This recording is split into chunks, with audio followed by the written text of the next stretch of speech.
Hey everybody, I'm Jeff Rubenstein from the PlayStation blog. We're coming up on E3, and what is everybody excited about? Well, we don't have to wait for E3 to talk about Killzone 3. Stephen Terheide all the way in from the Netherlands to talk about Killzone 3. How you doing? Thanks for coming Pretty out. Good, yeah. Happy to be here. So, you know, it was about 2 years ago, leading into E3 2008, that we were showing Killzone 2 in a similar state. You know, it was playable, it was incredibly impressive. We were marveling over the reload animations and things like that. So, once the game was wrapped, and what did Guerrilla turn their attentions to?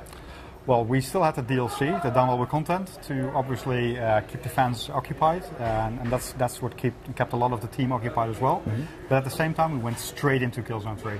Because there was a lot of momentum in the team, where we really liked kind of what we did with Killzone 2. A lot of people liked it. But we felt we could do a lot better at the time, and we said, well, we just really need to kind of get that momentum, keep that momentum, and go straight into Killzone 3. So we basically took it day and date from when Killzone 2 launched.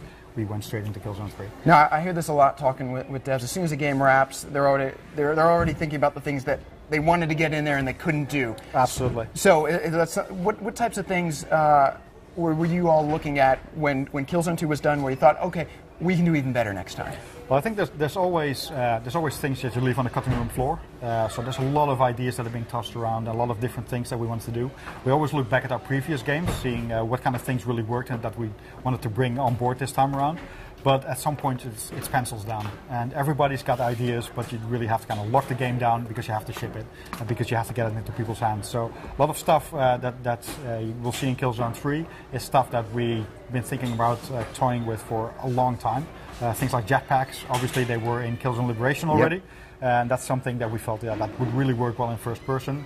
But in Killzone 3, that's the first time that you'll actually be playing with jetpacks as well. So that's one of the things that we initially took. Obviously, there's a lot of improvements and other things that we want to do as well. When the game is out there, you get a lot of feedback, you get a lot of suggestions from our fans on things that we need to improve.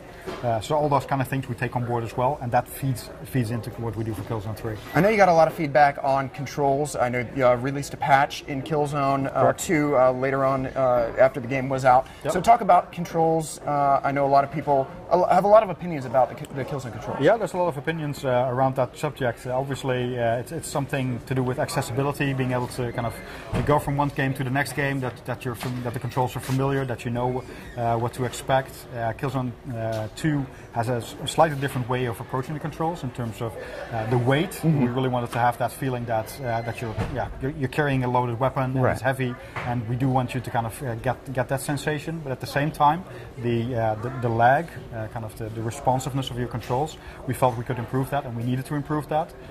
So we remedied most of that in the patch, but we're taking it a lot further for Killzone 3. So it's one of the things, one of the key areas that we really want to improve on what we did for Killzone 2. One of the unique control aspects I really think worked in Killzone 2 that we hadn't seen ever before was a first-person cover system. Is that coming back in Killzone 3? Any changes to that? Absolutely. The cover system is something that we felt worked quite well.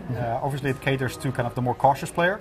The run-and-gun player won't use it as much, so we want to cater to both kind of players in Killzone 3. Make sure that the run-and-gunner has some new options as well. So that's why things like the new brutal melee system is going to be in there, where you can actually get up close to those enemies and take them out, which is really satisfying, and that's going to really please the run-and-gun kind of guys. But at the same time, we want to improve the lean and peek system as well, so we've made it a lot more snappier. So actually, when you're close to cover, you can actually kind of really easily snap into it. We've got things like slide into cover, so you can actually run up to cover, press the button, and you just slide into it. And once you're in cover, you can actually hop over it as well. So it all feels a lot more intuitive, and it's a lot more kind of motion-based. And there's a lot of work ongoing under the hood for the lean and peek system. Now, when Killzone 2 first came out, or even before it came out, and we were 2 years ago looking at it for the first time, everyone was just wowed, just floored by the graphics, the visual fidelity. I know a lot of people get hung up on visuals, and we talked about controls, but visually, what did you do to the engine? Was there anything you could do? I mean, did you reach the roof? Or? That's what you always say as you're near the end of the project. It's kind of, well, we're maxing it out, we're firing on all cylinders, and we really think that we did a good job. But then, kind of, you start looking back at your code and at all the stuff that you've written, and you think, well, actually, we can do more. And there's titles coming out after us that show that a lot more can be done. The guys from Uncharted, the guys from God of War, they did an awesome job in pushing it even further. And of course, there's some little friendly competition going on with kind of, okay, can we step it up again? Can we take it a notch further? So the guys on the engine side, they're really trying to kind of optimize it even further, and they've done a lot of kind of technological advancements to make sure that we can do much bigger environments this time around. So there's a lot more scope and a lot more kind of grandeur to the environments, which for the player obviously means that you've got a lot more routes to take. It's not as corridor based as Killzone 2 was. So it feels a lot more open, while at the same time we're adding a lot more detail into those levels. So in order to do that, we've had to develop some very intelligent streaming systems, which basically means that everything and anything in the game is now streamed. It's all seamless, and you completely get rid of all the loading hiccups, and the levels just are a lot bigger. And that's probably one of the biggest areas of improvement that you'll see on the visual side, just these massive environments with even more detail than you had in Killzone 2. I think you mentioned intelligence. Let's talk about the AI. You frequently were not alone in Killzone 2. Sometimes you were with Rico, among others. Talk about, but I don't know that they necessarily helped as much as they could have. I felt like I was reviving Rico. Let's talk about what you're doing with that, and let's talk about the Rico character, who's proved to be maybe a little divisive. Rico is quite the character. There's a lot of emotion circling around the character. It's on the one hand, it's great to have people respond to a character in such a strong and emotional way. At the same time, it shouldn't be out of frustration. So we do want to make him a more usable buddy. So there's things in there in Killzone 3 where Rico can actually revive you. So there's a buddy revive system in there. You're downed, if he's in the neighborhood, he can actually revive you, as you could do with him. So that's a little bit of kind of reciprocity right there. That it's not just you doing all the heavy lifting, he's actually helping you out.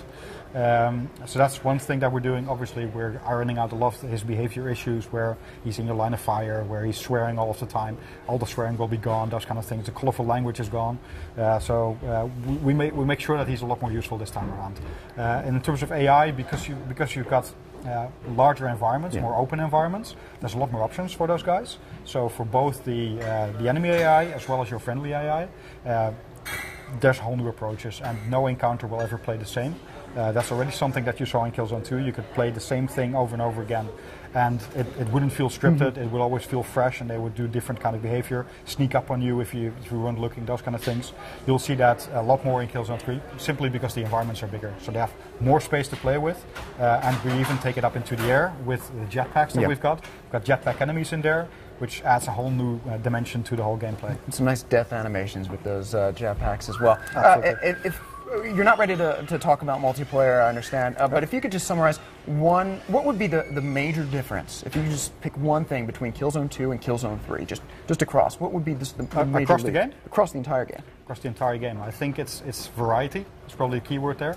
I think what Killzone 2 suffered from was the amount of variety that was in the environments, which was in the kind of the minute-to-minute stuff that you did, and we really wanted to up that. So a lot of the variety in Killzone 2 took place in kind of the final couple of chapters, where all of a sudden you got this big mech suit, and a lot of people didn't reach that stage. Obviously, we analyzed a lot of the data from the trophies that people unlocked, from the multiplayer data. So we look at what people do, and we take on board the feedback that we've gotten from the forums and from you guys, just figuring out, okay, what are the things that we need to do, and variety is a big thing. So on the level we've got on show today, there's already 4 different sections in there with very distinct gameplay. There's one portion on rails where you're on an intruder actually firing down, which is completely different from anything that we've done before. Then there's some on-foot combat where you actually start to encounter these jetpack enemies, which are new enemies, new kind of experience. Then you get a jetpack yourself, which is aerial combat, which is, again, a game changer. Just completely changes whatever you do. And then finally you get this big weapon of mass destruction, which is the Wasp rocket launcher. And again, that's just in one level, and we're going to do that throughout the game. So not just the environments that will be very, very different from what you see in Killzone 2, but there will also be a lot of different kind of gameplay mechanics and a lot of gameplay experience that people will have throughout the game. Yeah, and a lot of new weapons that look really cool, and you're going to want to see when more is shown. Now, Stephen, I wouldn't be doing my job if I didn't relay to you fan requests. When I told everyone we're going to be seeing Killzone 3, this is what they wanted to hear. So I know that you probably can't respond to these yet, but we've had requests. MJX says hopefully multiplayer will include a party mode of some sort. Please keep custom soundtracks for multiplayer, like in Killzone 2. That was MZ83. A lot of people were talking about co-op. They really want to see co-op, so just that's what they're saying. A special edition. People love the game when they're saying, can I buy more of it? So Yep. people would love to see a special edition for Killzone 3. Fully customizable controls.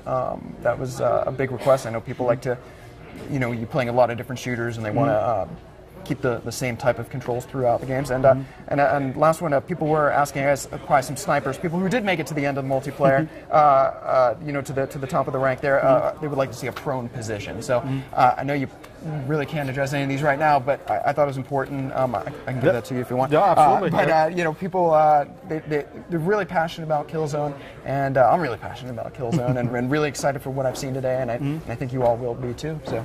Yeah, thank you very much. I mean, this kind of stuff, we read a lot of what's out there on the internet. Obviously, we can't trust anything and everything, but we do read a lot of those things, and we really stay in touch with the fan base. So this stuff is greatly appreciated because we take it all on board.